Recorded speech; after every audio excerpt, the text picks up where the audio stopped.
और चलिए इसी बीच इस वक्त की बड़ी खबर आपको बता दें, उज्बेकिस्तान में सिरप से हुई बच्चों की मौत के मामले में नोएडा फार्मा कंपनी पुलिस पहुंची। जांच के लिए ये पुलिस की टीम यहां पर पहुंच चुकी है। इस वक्त की बड़ी खबर आपकी टीवी स्क्रीन पर, जांच के लिए कफ सिरप कंपनी पुलिस की टीम पहुंच चुकी है। और चूंकि देखिए बड़ी खबर लगातार निकलकर सामने आई थी कि उज्बेकिस्तान में कई बच्चों की जान चली गई। इससे पहले भी बड़ी खबर निकलकर सामने आई थी जिसमें 70 बच्चों की मौत की जानकारी मिल रही थी। अब इसी से जुड़ी हुई है बड़ी खबर इस वक्त की कफ सिरप कंपनी की जांच करने के लिए पुलिस पहुंची है और जांच के लिए पुलिस की टीम फिलहाल पहुंच चुकी है। हमारे सहयोगी सचिन इस खबर पर और ज्यादा जानकारी विस्तार से देंगे। Sachin, Noida pharma company police की टीम पहुंच चुकी है, फिलहाल वहां पर क्या हलचल देख पा रहे हैं? बिल्कुल महिमा, देखिए सबसे पहले आपको जानकारी दी कि जिस उज्बेकिस्तान में जो 18 बच्चे मरे हैं जिस सिरप को पीने के बाद, उस सिरप को जो कंपनी बनाती है उसी कंपनी के सामने हम खड़े हैं। आप देख पा रहे हैं यही वो कंपनी है मैरियन बायोटेक, जो कि उसकी निर्माता कंपनी है। और इसी सिरप को लेकर तमाम जो हलचल है वो बहुत ज़्यादा बढ़ती हुई यहाँ पर दिखाई दे रही है।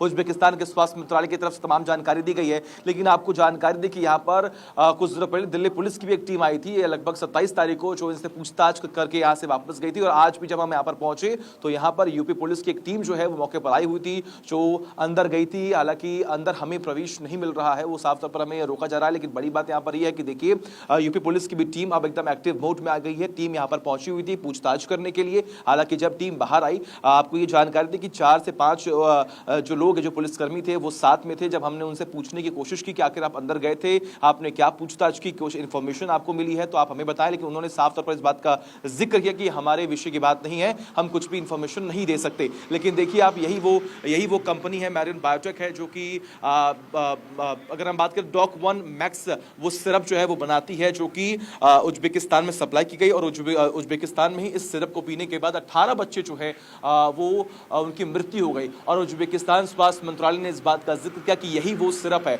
यानी कि डॉक 1 मैक्स यही वो सिरप है जिसको पीने के बाद बच्चे जो है वो उनकी मृत्यु जो है वो हो गई। हालांकि अभी जांच का विषय है। आपने खुद सुना होगा, स्वास्थ्य मंत्री मनसुख मांडविया ने भी इस बात का जिक्र किया है कि हम जो सिरप के सैंपल हैं वो जांच के लिए भेज रहे हैं और जांच में जो कुछ भी सामने आएगा, फिर यहाँ पे जो भी कोई भी दोषी होगा उसके खिलाफ सख्त एक्शन लिया जाएगा। लेकिन देखिए स्वास्थ्य मंत्रालय की तरफ से भी इस बात का जिक्र, इस वक्त वहीं पर मौजूद है सचिन, लगातार तस्वीरें भी आप दिखाइए, दोबारा तस्वीरें दिखाइएगा। चूंकि आप इस वक्त वहीं पर मौजूद है, ये बताइए कि पुलिस की टीम कितने बजे के करीब वहां पर पहुंची थी और क्या आपने किसी बड़े अधिकारी से इस पूरे मामले को लेकर बात करने की कोशिश की जब वो यहाँ पर पहुंचे?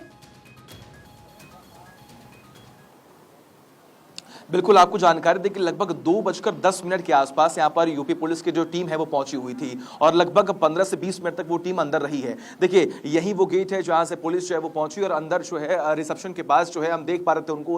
उस वक्त जब यहाँ पर टीम पहुंची हुई थी कुछ पूछताछ कर रही थी, लेकिन जैसे ही टीम बाहर आई हमने उनसे पूछताछ करने की पूरी कोशिश की। हमने उनसे पूछने का प्रयास किया कि आखिर जब हम अंदर गए थे तो आखिर आपके पास क्या इन्फॉर्मेशन मिली, आपने किससे बात की है, क्या इन्फॉर्मेशन आपके पास है, आप हमें भी जानकारी वो दीजिए। लेकिन उन्होंने साफ तौर पर यह मना कर दिया कि देखिए हम आपको कोई भी इंफॉर्मेशन जो है वो नहीं दे सकते, और न वो नकारते हुए फिर वो यहां से चले गए। आपको जानकारी दी कि 27 तारीख को भी खबर ये सामने आई थी कि दिल्ली पुलिस की भी टीम यहां पर पहुंची थी जिन्होंने पूछताछ की थी और फिर पूछताछ के बाद फिर वो वहां से चली गई थी। कुछ रिपोर्ट जो है वो जरूर स्वास्थ्य मंत्रालय को देने होंगे, इसलिए यहां पर टीम पहुंची हुई थी। हालांकि अभी तक क्लियर नहीं है कि जब यूपी पुलिस की टीम यहां पर पहुंची तो पूछताछ में क्या कुछ खुलासे हुए। लेकिन देखिए इंतजार ये करना होगा कि जब मनसुख मांडविया ने इस बात का जिक्र किया, स्वास्थ्य मंत्री ने इस बात का जिक्र किया कि सैंपल्स जो हैं वो लिए गए हैं, स्वास्थ्य जो सैंपल्स हैं वो भेजे जाएंगे, सैंपल्स की जांच होगी। और खास तौर पर कंपनी के निर्माताओं ने भी इस बात का जिक्र किया, कंपनी के मालिकों ने भी इस बात का जिक्र किया है कि देखिए जो भी दोषी होगा, अगर सैंपल्स की जांच होती है उसमें कुछ भी खराबी होती है, अगर कोई भी दोषी पाया जाएगा तो उसके खिलाफ सख्त एक्शन लिया जाएगा। महिमा,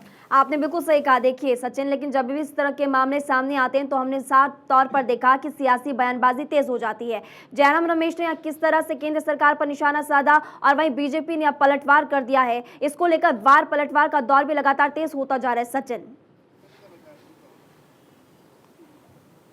बिल्कुल सही कहा आपने। देखिए, जयराम रमेश ने इस पूरे मामले को लेकर ट्वीट किया और केंद्र सरकार को घेरने का पूरा प्रयास किया कि इस पूरे मामले को बड़े ही अच्छे तरीके से समझना चाहिए, ये देखना चाहिए कि आखिर कौन दोषी है और खास तौर पर जो सिरप है उसे आखिर अब तक क्यों नहीं बैन किया गया, क्योंकि पहले भी एक देश में ऐसी घटना सामने आई है जहां पर 60 बच्चों की मौत हो चुकी थी। हालांकि उस मामले में भी एक टीम का गठन किया गया था और ये पूरी कोशिश की जा रही थी कि रिपोर्ट बनाई जाएगी, जांच होंगी, इसमें तमाम बड़े खुलासे होंगे, लेकिन अभी तक वो रिपोर्ट जो है वो सामने नहीं आई है। लेकिन फिलहाल उज्बेकिस्तान में जो कुछ भी हुआ, यानी कि जो 18 बच्चे मरे हैं एक सिरफ पीने के बाद, इसको भी लेकर अब विपक्षी पार्टी यानी कि कांग्रेस पार्टी जो है वो लगातार मुखर है और लगातार केंद्र सरकार पर तमाम बड़े आरोप लगा रही है। हालांकि आपको ये याद होगा कि जब ये बयानबाजियां हुई थी उस वक्त भी केंद्र सरकार की तरफ से इस बात का जिक्र किया गया था कि हम एक्शन लेंगे, अगर कोई भी लापरवाही हो तो उसके खिलाफ सख्त एक्शन लिया जाएगा। और वही सेम बयान, वही सेम प्रोसेस जो है वो इस बार भी देखने को मिल रहा है। जैसी ये खबर सामने आती है कि उज्बेकिस्तान में 18 बच्चे मरे हैं, वो डॉक 1 मैक्स सिरप पीने के बाद, जिसकी निर्माता कंपनी आप मेरे पीछे देख पा रहे हैं,